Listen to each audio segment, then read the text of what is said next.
And Representative, if you'll help me, so I'm familiar with the county apportionment process.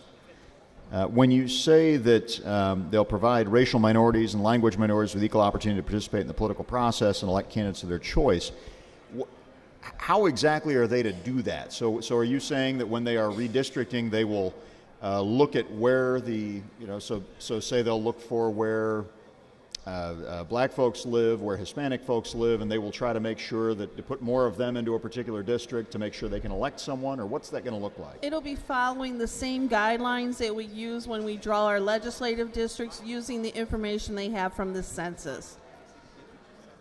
But I'm asking specifically, how will you do this?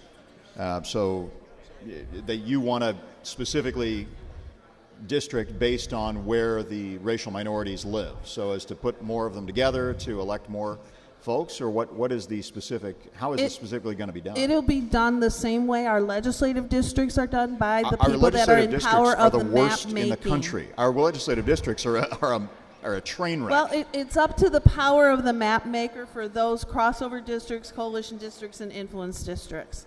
Okay, it is based upon the census to make it happen that way. You also, as I understand it, you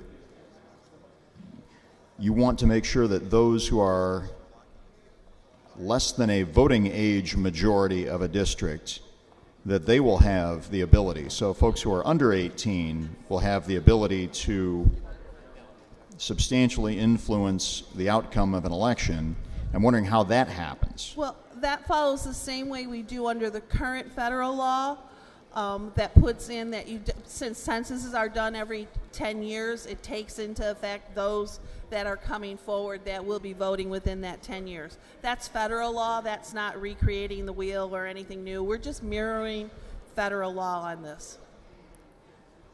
But again, and you still have not answered, I mean, referring back to our 2010 maps is probably not a good thing, since they were rated one of the top 5 or 10 most gerrymandered maps in the history of the country, as I understand it. So maybe that's not the best way of going. Certainly not something we want our counties to replicate. But still, how exactly, I mean, as best I can tell, your bill wants us to look at where, specifically draw districts based on where racial minorities live and where they will vote.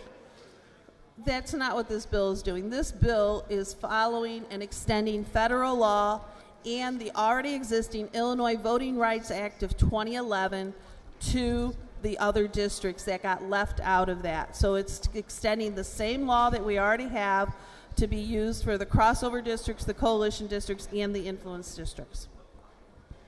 To the bill, just recently, the U.S. Supreme Court struck down several districts in the state of North Carolina, congressional districts, specifically because they moved folks around based on race.